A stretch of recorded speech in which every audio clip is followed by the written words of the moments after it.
સમાચાર સામે આવી રહ્યા છે લખનૌથી એક મહત્વના સમાચાર સામે આવી રહ્યા છે જે પ્રમાણે જણાવ્યું તો લખનૌમાં કોચિંગ સેન્ટરમાં લાગી ભીષણ આગ। લખનૌમાં સુરત અને તક્ષશિલા જેવી ઘટના, કોચિંગ સેન્ટરમાં લાગી ભીષણ આગ। અનેક બાળકો દાઝ્યા, જીવ બચાવવા પહેલા માળેથી કૂદ્યા। એક લોખંડની ગ્રીલ પર પડ્યો, 10 થી 12 લોકો થયા ઇજાગ્રસ્ત। હજુ પણ અંદર ફસાયા હોવાની માહિતી સામે આવી રહી છે। 14 થી વધારે એમ્બ્યુલન્સ હાલ ઘટના સ્થળ પર મંગાવવામાં આવી રહી છે।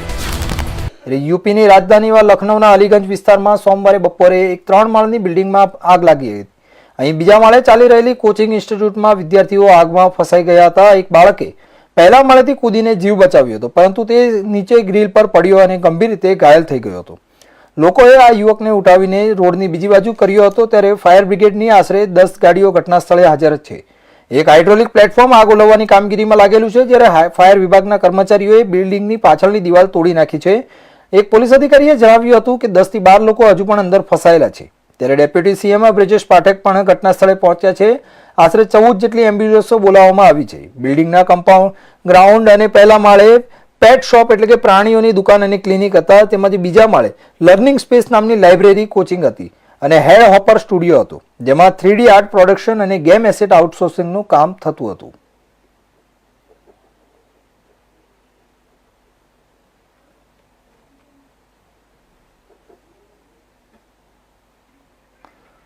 તો સમાચારમાં એક મહત્વના સમાચાર જે પ્રમાણે સામે આવી રહ્યા છે તો યુપીની રાજધાની લખનૌના અલીગંજ વિસ્તારમાં સોમવારે બપોરે એક 3 માળની બિલ્ડિંગમાં આગ લાગી હતી। અહીં બીજા માળે ચાલી રહેલી કોચિંગ ઇન્સ્ટિટ્યૂટમાં વિદ્યાર્થીઓ આગમાં ફસાઈ ગયા હતા। એક બાળકે પહેલા માળેથી કૂદીને જીવ બચાવ્યો, પરંતુ તે નીચે ગ્રીલ પર પડ્યો અને ગંભીર રીતે ઘાયલ થઈ ગયો હતો।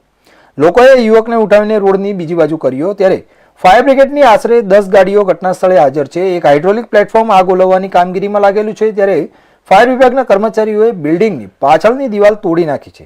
એક પોલીસ અધિકારીએ જણાવ્યું કે હજુ પણ 10 થી 12 જેટલા લોકો અંદર ફસાયેલા છે। તેમજ ઘટનાની ગંભીરતાને જોતા ડેપ્યુટી સીએમ બ્રિજેશ પાઠક પણ ઘટના સ્થળે પહોંચ્યા છે। આશરે 14 જેટલી એમ્બ્યુલન્સો બોલાવવામાં આવી છે। આ બિલ્ડિંગમાં ગ્રાઉન્ડ અને પહેલા માળે પેટ શોપ એટલે કે પ્રાણીઓની દુકાન અને ક્લિનિક હતા, ત્યારે બીજા માળે લર્નિંગ સ્પેસ નામની લાઇબ્રેરી અને હેડ હોપર સ્ટુડિયો હતો, જેમાં 3D આર્ટ પ્રોડક્શન અને ગેમ એસેટ આઉટસોર્સિંગનું કામ થતું હતું।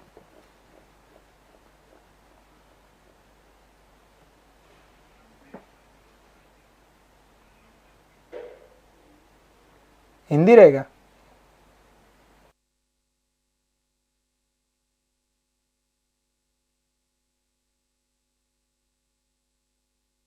વધુ માહિતી માટે અમારા સંવાદદાતા લખનૌથી રોહિત કુમાર અમારી સાથે જોડાઈ ગયા છે।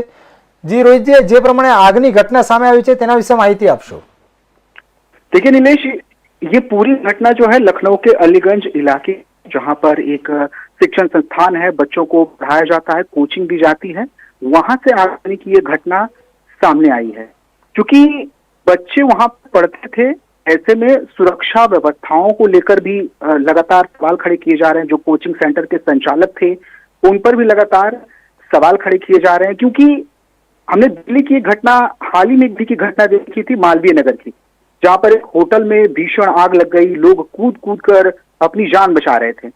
साथ ही उत्तर प्रदेश की सरकार है, उन्होंने मुहिम चलाई, तमाम जो होटल उत्तर प्रदेश में है उनकी सुरक्षाओं को लेकर क्या मानकों के आधार पर होटल चलाए जा रहे हैं या नहीं चलाए जा रहे हैं, जो फायर एक्सटिंग्विशर होते हैं, अग्निशमन यंत्र होते हैं, उस तरह की व्यवस्थाएं जो है होटल में है या नहीं, बाहर निकलने की एग्जिट और एंट्री की जो दरवाजे होते हैं वो दुरुस्त है या नहीं है, क्या व्यवस्थाएं हैं निकलने को लेकर।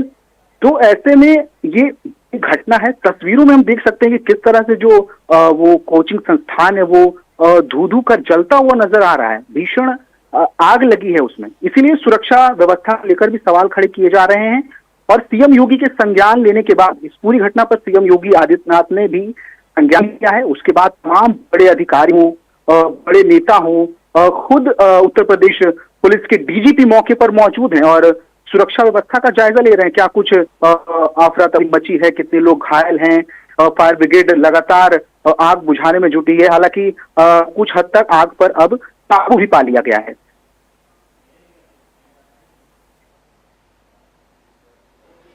जी, अभी भी इस आग में अंदर बिल्डिंग में कितने लोग फंसे हुए हैं, इसके रिलेटेड कुछ माहिती? इस बारे में पूरी जानकारी इकट्ठा कर रही है। चूंकि हताहत की कोई खबर नहीं है, जो बच्चे अंदर मौजूद थे उनको सुरक्षित बाहर निकाल लिया गया है। हालांकि ये खबर जरूर सामने आई कि जो बच्चे अंदर मौजूद थे वो कोचिंग संस्थान से कूदकर अपनी जान बचाने की कोशिश कर रहे थे।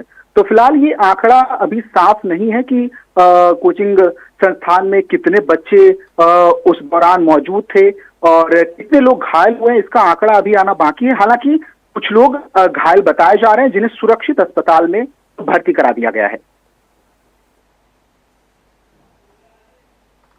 जी, धन्यवाद समग्र मामले माहिती आपवा बदल। तो